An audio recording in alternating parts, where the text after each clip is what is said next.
Ian, Pat, we have a health crisis scumbag seller of the week. Okay, you've probably seen Twitter, social media. This one was everywhere. It was written about in the New York Times.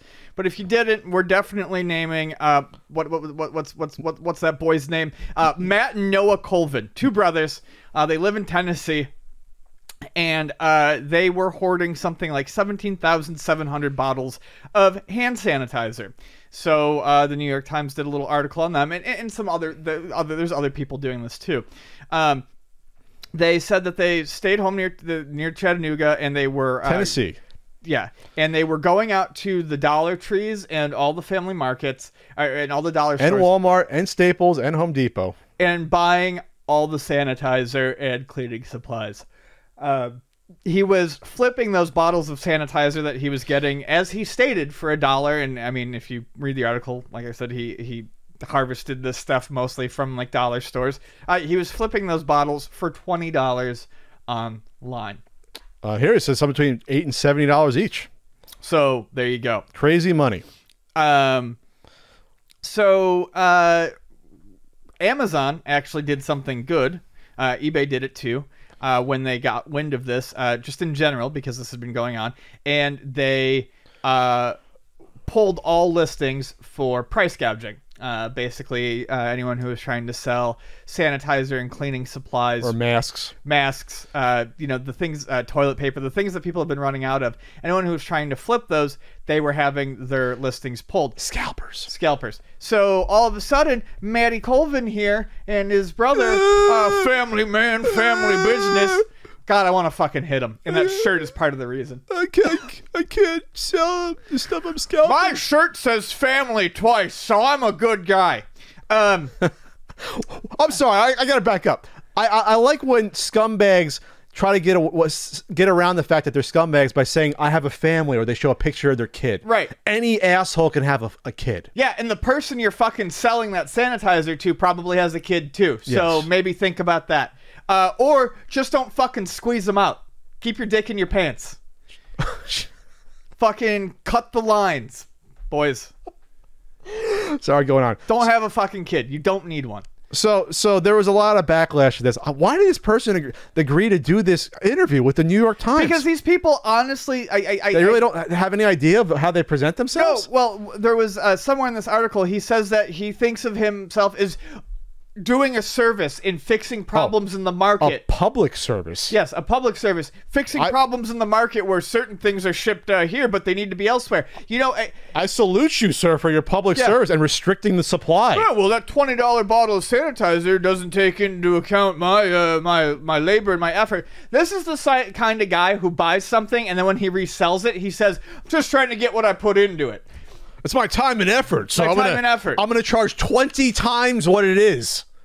No, you're just a big piece of shit. 20 times. So this article comes out, and very quickly, the Attorney General in Tennessee catches wind of it, and the AG gets a hold of him and basically intervenes and says, "We're going to be seizing that, and you're going to be donating it to places that need it." Well, there are laws in the books where if there's a public health crisis emergency, you cannot charge. I think I saw more than 10% of a retail price or something. There are price gouging laws in place for things. There are. So it all ended up getting donated. That was a big problem I had with how this story was covered. A lot of places were like, "Oh, he had a change of heart. You know, he donated it." No, he didn't. No, he got his ass caught. That's the only reason he feels even a bit of remorse. There were screenshots of him like laughing about the money he was making in like Facebook posts. I'm sure. Stuff. Like when I didn't see that, but I'll take your word for it. I'm sure this scumbag did that. Yeah, like, oh, I already made this amount of money. So no, buddy, you were trying to fucking pull one over on people like a sick, sad son of a bitch.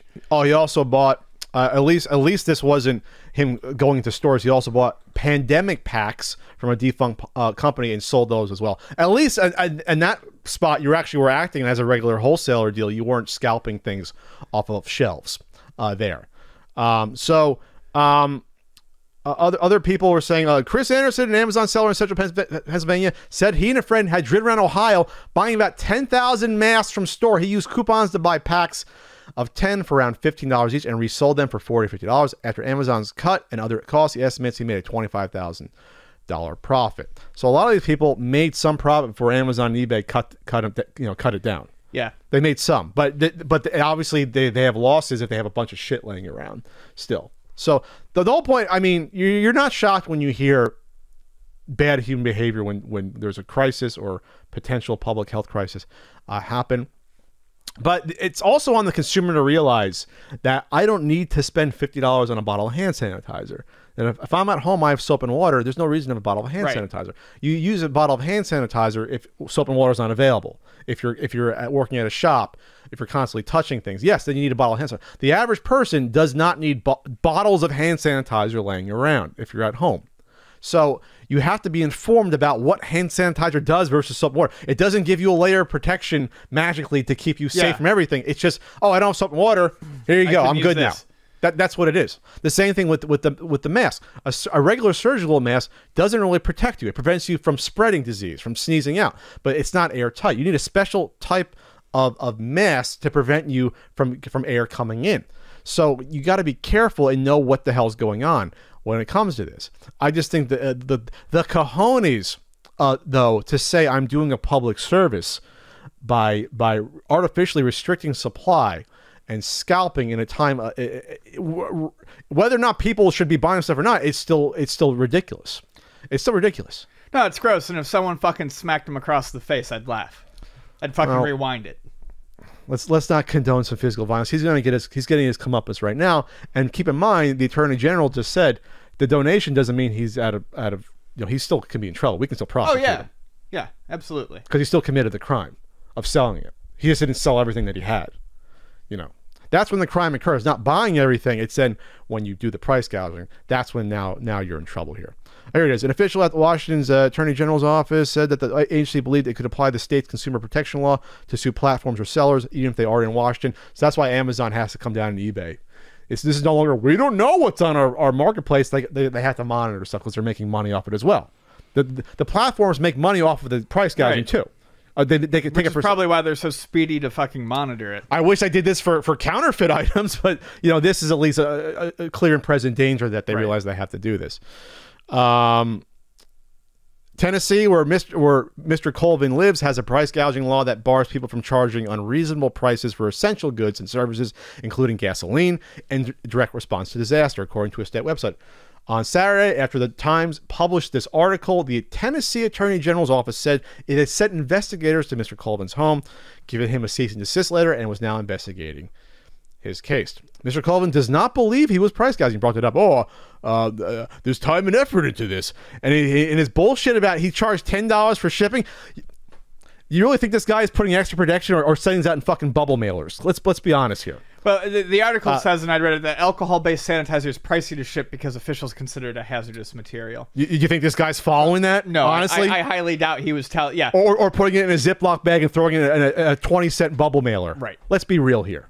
This is not the type of personality that's going to follow the law to begin with when it comes to shipping. Just because it cost me $2 in the store doesn't mean it's not going to cost me $16 to get it to your door. Oh, so now he's claiming that he's breaking even on this? You're not.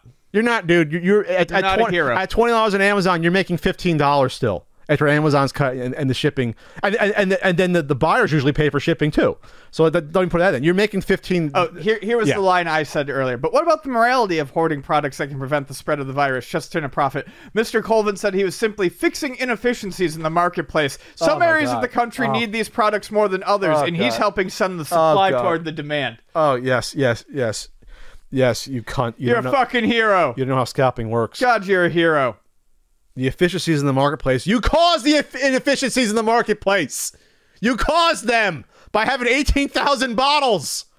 The inefficiency is you, sir. You, Matt.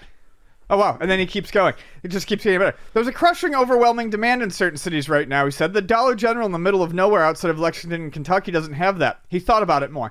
I honestly feel like it's a public service, he added. I'm being paid for my public service. Oh, my fucking God. How far down your own throat is your dick, dude? Oh, my God. All right. It's sad. You're not shocked this happened. Again, how did they find him? First of all, I guess the New York Times probably said, "Oh, who's selling this?" and contacted them. Probably. Why are you selling this for $50 or what have you? Because I'm doing a public service. Just out there doing a public service. Well, don't send the guy death threats. Don't go to his house. As much as Ian wants to see it, don't punch the guy.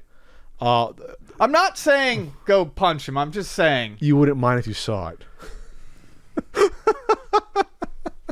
Well, we'll see. We'll see if he gets prosecuted by the state. They'll probably just fine him, maybe. And there you go. There you have it. Yeah, scalping again. Scalping creates the inefficiencies in the market. It's very rare that it helps spread the item to where you can't get it. The only one off the top of my head was when Nintendo put out their 500 Zelda World of Nintendo exclusives at the one location. That was the only time I thought about, well, was there a time where you can only get something at a very specific location where I couldn't get anywhere else? To me, not saying it was justified, but there, yes, there you're helping other people get it. That makes sense. But when it's available everywhere, or you can buy something online everywhere, scalping is not fixing inefficiencies. This is not the 1980s or 90s anymore. Anyone can get anything they want online or look up where to get things. You're not providing any value to the marketplace, scalper.